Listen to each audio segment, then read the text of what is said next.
Good morning. Just wanted to share a few of my thoughts today. A few years ago, I was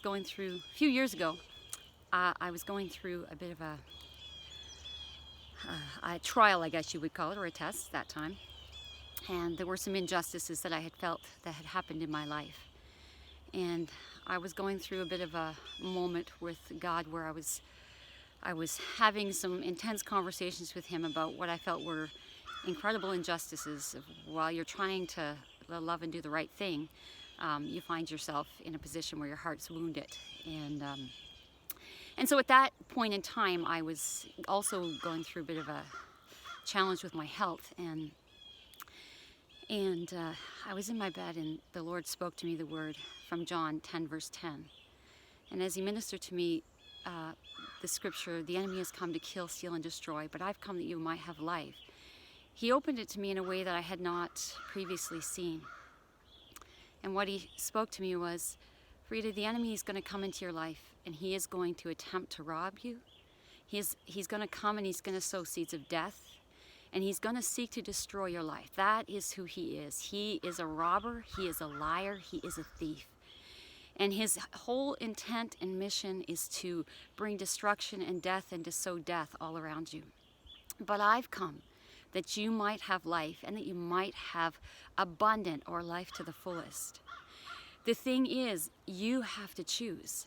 The enemy has come to do these things in your life, but the one thing the enemy cannot take from you, Frida, is your power to choose. Do you realize what that means?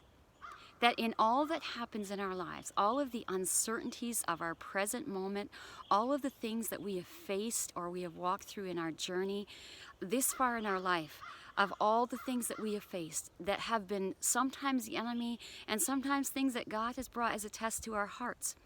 But what the enemy cannot do is he cannot take my power to choose. I get that. That goes right back to the garden. It goes right back to where Adam and Eve stood, and the enemy came and he tried to convince them and bring death and sow seeds of death into their life. And they had to make a choice of whether they were going to choose life or whether they were going to choose death. But he did not take their choice. The choice was theirs. And so I'm looking at this scripture once again. I've found myself in a position this week where I've had to stop before the Lord and realize that once again the enemy has come to kill, steal, and destroy. And what we look at that in a very general way, but it's not. He's very specific. You know, the enemy may not come and steal your money in our present world today. I mean, he might.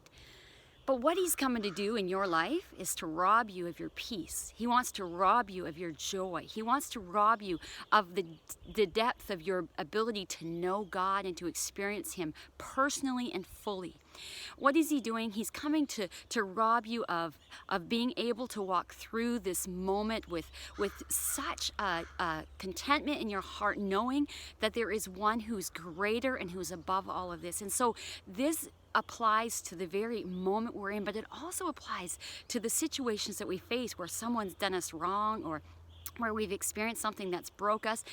See, the enemy wants us not to forgive, and he wants us to be angry, and he wants us to move into this place of perpetual frustration and feeling like we can't get there or we're not able to meet a certain criteria. He wants to come after our minds and cause us just to be in a place where there's no real contentment in our lives. And so we seek to find it in other places. He wants to rob us. He wants to steal from us the joy of knowing Christ.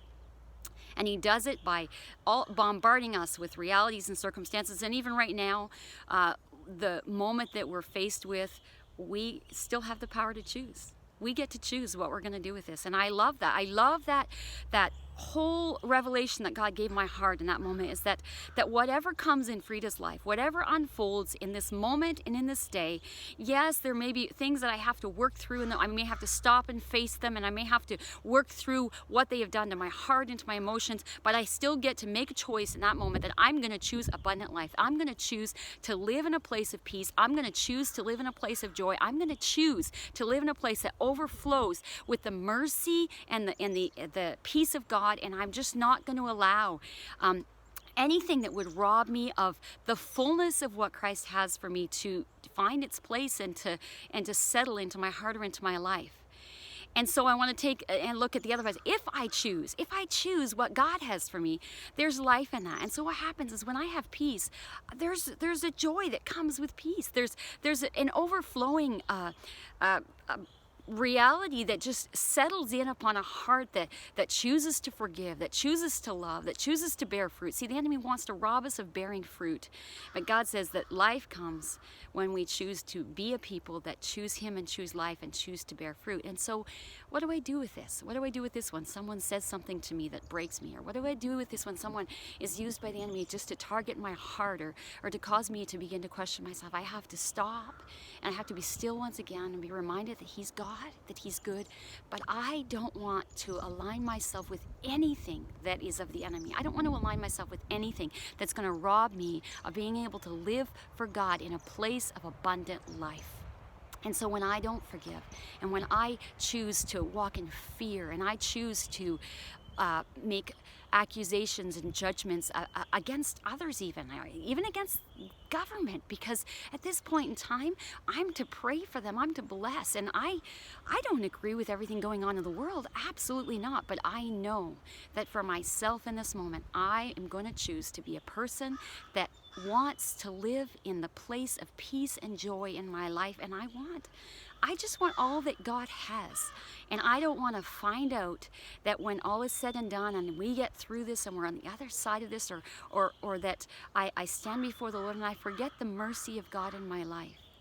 That while the enemy is trying to rob me and he's wanting to take my peace and he's wanting to take my joy, do you know he's wanting to take yours too? He's wanting to take the joy and peace of the person that's hurt you. He's wanting to rob them of knowing Him and of experiencing Him. Because he's a thief. He wants to destroy. But we are called to be a people of life. We are called to be a people who release life. We are called to be a people who give life. And so choosing life and choosing God is choosing to not move into that place where I give my choice over to darkness. I'm going to keep it and I'm going to choose God. So today I just challenge you, choose well. Don't let this be a moment where you look at it and go, well, this happened to me. There's nothing I can do about it. Absolutely, there's something you can do about it. You can love Jesus fully. You can love Him completely. Let's do it. Let's show the enemy that he doesn't win, but we're going to choose Jesus, and we're going to be a generation that rises up and loves Him fully and completely. And that our power to choose is still ours. There may be things He can do that we have no power over, but we have power over what we're going to do with Jesus. And today I'm going to choose to live for Him fully and love Him completely. And I'm going to bless, I'm going to release life. I'm going to do everything that is in opposition to anything that the enemy would want to do in my life. I'm going to choose to love and live for God fully. Have a great day. Choose well. Lord bless you.